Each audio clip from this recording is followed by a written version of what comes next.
welcome to episode number 3, week number 3. I'm excited that you guys are still with us, still watching and tuning in.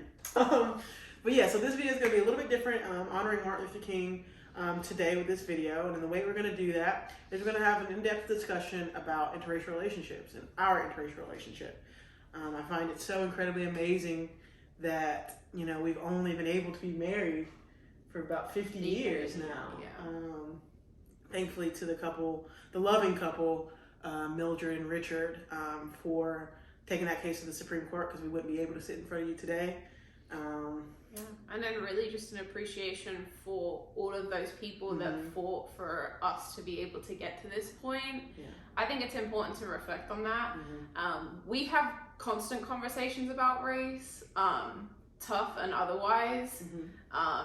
Little more awkward now that we have a camera in front of us, but we're going to give it a go. Yeah, and so hopefully you guys can take this journey with us. If you have questions or comments, you know where to leave them in the section down below. So we're going to get started. Carrie and I have 5 questions each. We're going to just ask each other these questions. She hasn't seen mine, I haven't seen hers. So we're just going to just go for it and see where this conversation leads us. But again, we're just super excited you guys are part of this conversation with us. So with that being said... So I always go first, so I'm going to let you go first today. And I don't mind going first. Here we go, guys. First question. Is dating outside of your race more or less difficult than dating someone of your own race? I would say for me personally, neither. I've dated both inside and outside of my race. Obviously, I'm married now to a black woman. But I would say neither. I think as long as you go into really any relationship, this is how I approach it, with an open mind and a willingness to grow, you're not going to have any problems. Yeah. So. Well, you definitely have done that in our relationship. You've definitely been super open to all of my experiences as a black woman and a gay woman and a woman in general. So, yeah, so I definitely think you're great when it comes to that. Thanks, babe. You're welcome. I feel like she went easy on me with that first one. What do you guys think? Just a little underhand softball pitch. So I'm not going to go as easy on you for the first question. Wow. Okay. So do you feel that I understand and acknowledge my white privilege or whiteness? Not an easy question. Wow. I have a 2-part answer, I guess, to that. I would say, say in the beginning of our relationship, not as much. Not that you were completely oblivious to it. I'll never say that you've been completely oblivious, because anyone that has a moral compass can kind of know like a little bit of what privilege is, but I think it takes someone in your life kind of maybe showing you your privilege. Yeah. So I would say, definitely early on, I would say that you maybe weren't so aware. But as we have grown in this relationship, as conversations have grown, and as, the environment around us has changed, I would definitely say that you definitely, you're definitely aware of your privilege. We've had extensive conversations about it, especially with the social unrest this past summer, with the death of George Floyd and Breonna Taylor and those like them. That has definitely sparked even more conversation than usual. Yeah. So I definitely would say, if you're asking me today, 2021, are you aware of your privilege, and you're aware that it's not like an insult to you, it's just kind of like saying like, your hair is brown, your eyes are blue, you have white privilege. Yeah, you're definitely aware of that. And you've definitely done everything you can, especially here lately, to not only make yourself aware, but make the people around you aware that they have white privilege as well. So, yeah. Cool. I think I answered that well. You did. All right, my turn. Okay. It's a little bit of a softball. Balls are getting hard for me. That sounds weird. Never mind. Okay, question number 2. What's the biggest difference dating someone black than, say, dating someone, say, of another race? Oh, okay. Like I said previously, I have dated other races. You're going to have those cultural differences. I think especially you being Black American, me being white European, there was definitely some cultural differences that we faced. Yeah. But we kind of embraced it and enjoyed it.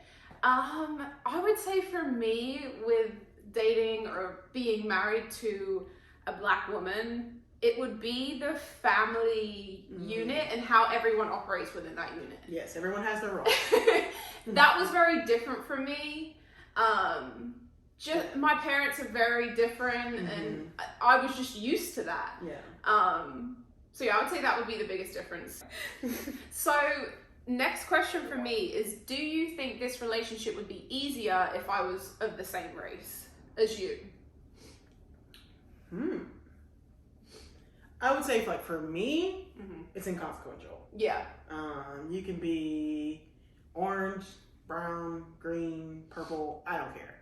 As long as you have the same personality, have the same core moral code, have the same values that I have, I think I wouldn't care what color you are. Yeah. If you ask my family, they always thought I was going to marry a white man. So you're halfway there.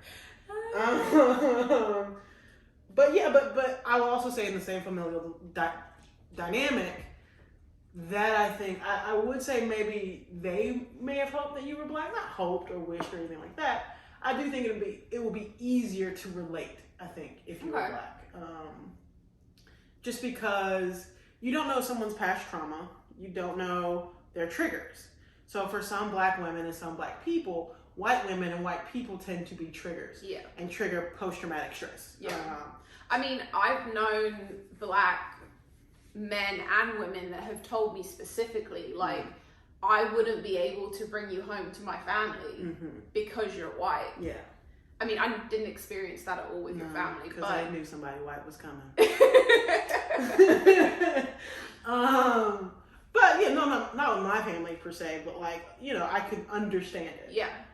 Just because like you have to understand that, like, especially with Black women, you know, white women can kind of be our antithesis. Can kind of be, you expect them to be on the same side of you, but they tend not to be. Okay. And so that creates that trauma. Okay. And so when you're introducing a white woman into a Black family, specifically a white woman into a Black family, the dynamic can get a little bit murky.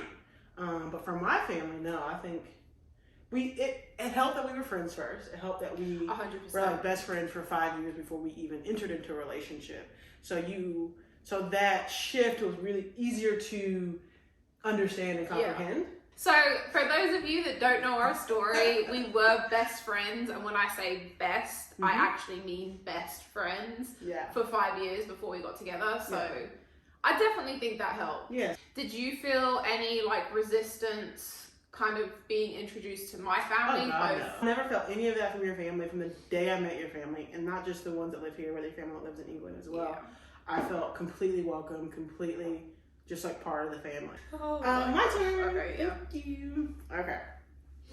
Good question, babe. Cool. How does the current political climate and race issues in America make you feel about being married to a Black woman and then eventually having Black children? Okay. So without going down a political rabbit hole, which I don't want to do, we don't Joe Biden. Need Joe Biden. I would say in regards to being married, I think once we found out Joe Biden won, there was some sense of relief. Oh yeah, definitely. Not just because you're Black, because we're a gay couple. We're women. There's literally a million reasons. So there was some humans. type of relief and, you know, hope for the future. And I think in regards to having kids, we've discussed a lot of fears that we both have. And I've had to come to the realization of what it is actually going to be like raising a Black child in America. Yeah. But I also think that with everything that's going on, the visual representation and how diverse it's becoming as the years go on is kind of exciting. Like, I want my kids to be able to look back and say, there was a Black president. There was a Black woman vice president. I mean, those are only two examples, and it's sad that there is only two, but hopefully we're making steps in the right direction with just diversifying, and our kids are going to be able to look at a screen or even just go outside and be like, this person looks like me. Yeah. And what I also think is amazing about Joe Biden and his cabinet is that it's not just Kamala. Yeah. That is serving under his administration. That's a woman of color. He has several women of color in his administration. He has the first openly gay person in his administration. I think he has a Jewish person, a Black, Asian, every type of American he has in his cabinet. And I think that's important. That representation is not just important for Black people, it's important for all people. Yes. To see that there is no height you can't reach. Yeah. Depending on what job you want to do. I think probably the hardest conversations we had in terms of raising Black children was the different set of rules for Black children and Black people. And you coming to terms with that. And you also coming to terms with that conversation. Yeah. I was definitely, I'm going to use the word naive in regards to, this is how I want to raise my kids. I want to make sure that they know that they can do whatever they want to do. Yeah. No barriers, no anything. Yeah. And I was saying that from a white person's perspective. And from my perspective, I was saying what my mother told me, what I'm sure her mother told her. I'm sure my mother told my sister. My aunts told my cousins. Every Black mother has had this conversation. Being that you have to work twice as hard to get half as much. And it doesn't mean you're not going to get as much. It just means the amount of work that has to go into it based on the color of your skin will have to be exponentially more than someone of a different color. Unless you know somebody, honestly. I mean, that's the honest to God truth. And that was one of the hardest conversations we ever had. Yeah, I think so too. Because I know you, for our future children, want them, like you said, to feel free to do whatever, whenever, whatever you want to do. Be whoever you want to be. And it's not to say that you can't do that as a Black American. There's just different rules to that game. And so you coming to terms with that there are going to be rules. Yeah. Versus a white boy ain't got no rules. They can do whatever they want. Do you have fun? Yeah. And so I think that was probably the hardest part for you. Yeah, the realization part and the fact of, you know, sometimes as white people, and I don't mean this in a mean way. Well, you're white. So you just have to shut up and listen at some point. And, you know, I had to really check all of my feelings when it came to that and really listen to you and hear what you were saying. And I feel like since then we've been on the same page in regards 100%. To that. I think you had to come, like you said, to the realization that that's just something that you're never gonna understand completely, but you can completely support. Yeah. And so I think that's what that was about. Yeah. Yeah. Cool. Your turn. Okay.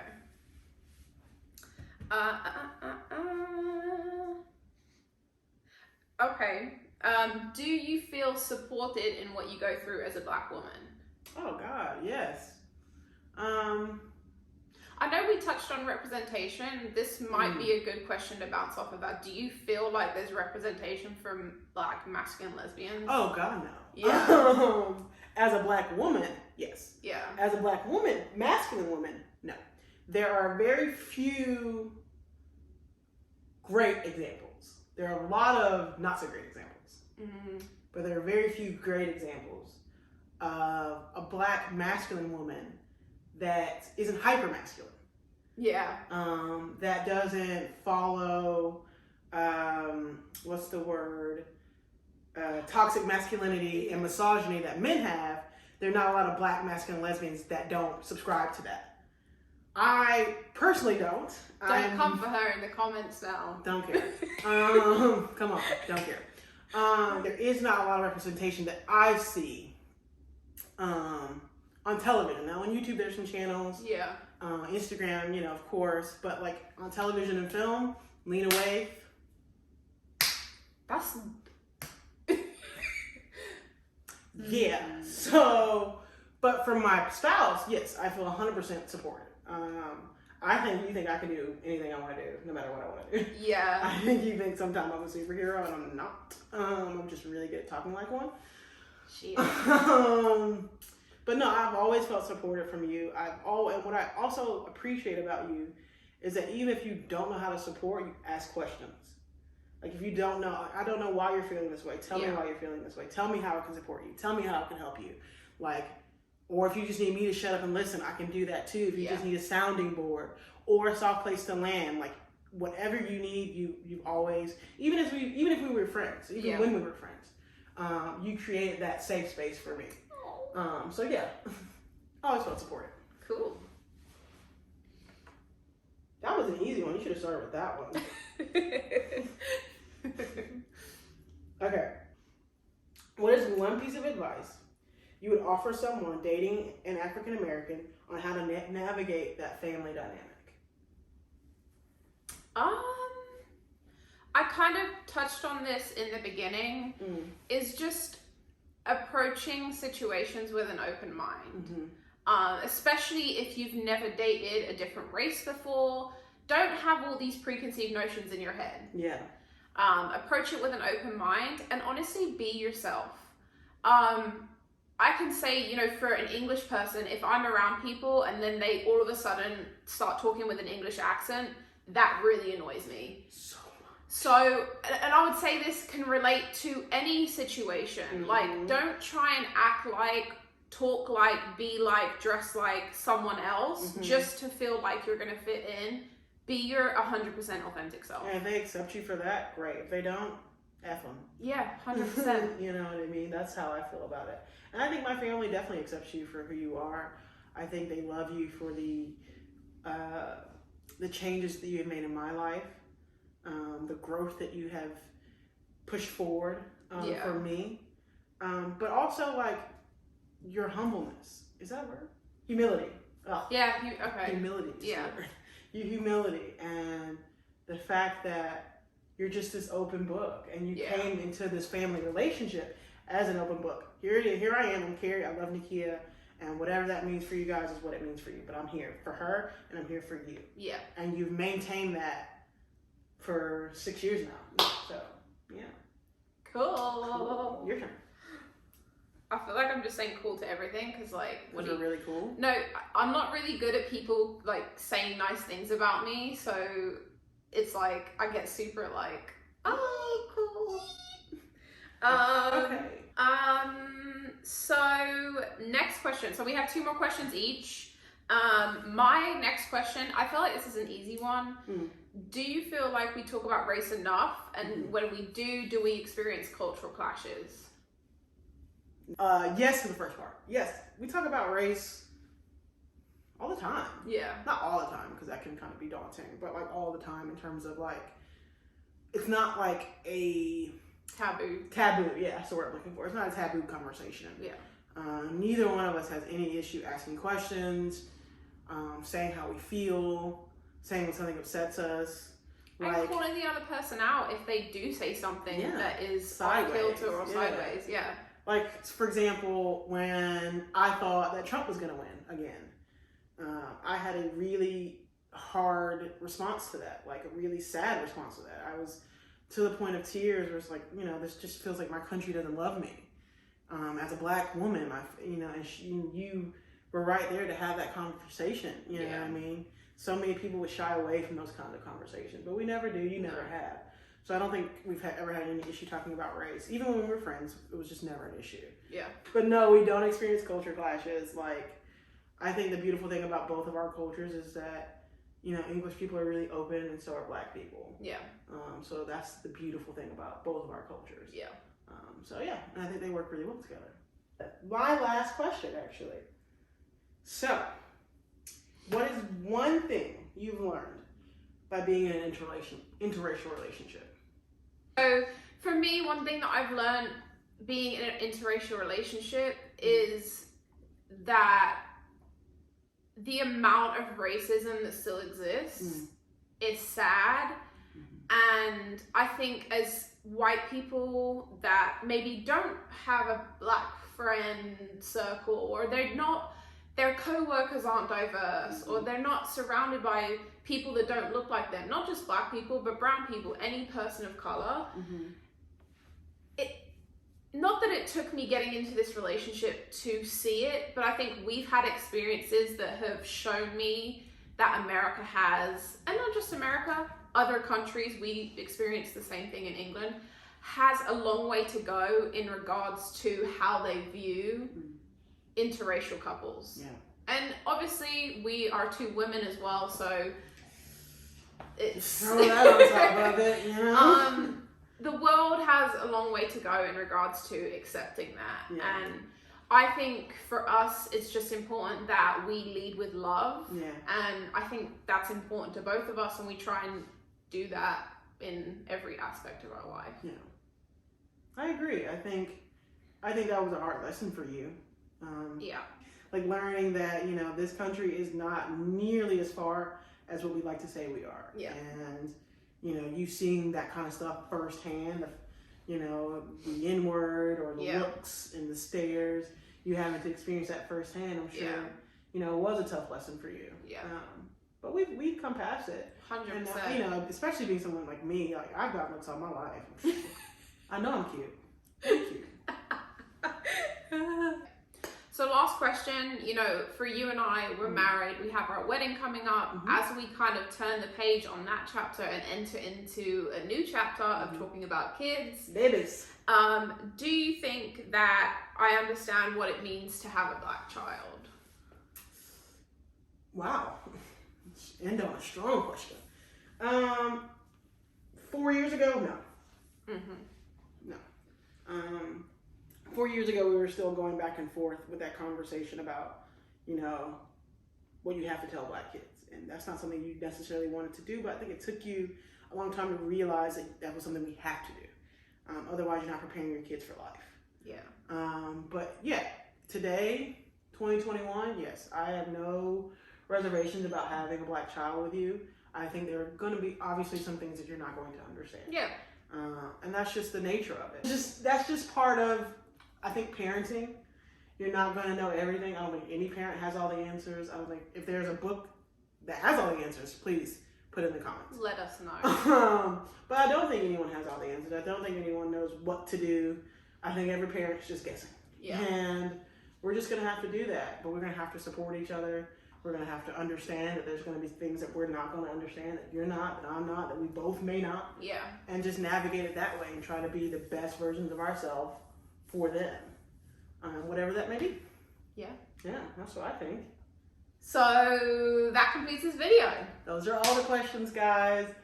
We understand this video is a little bit longer than the other two have been, but we want to just give this the time that it needed. These conversations are hard and tough, and I just want you guys to know, like, we're probably gonna have more conversations like this. Yeah. Because this is what this channel is about, like creating a open forum for people to discuss their differences, their similarities, and everything in between. What do you think? No, I say put down in the comments if you have a comment on anything that we discussed. If you feel differently, put it in the comments. I think having that open dialogue is extremely important. Yeah. If you like the video, definitely give it a thumbs up, and don't forget to subscribe, and we'll see you next time. See you next time. Mwah.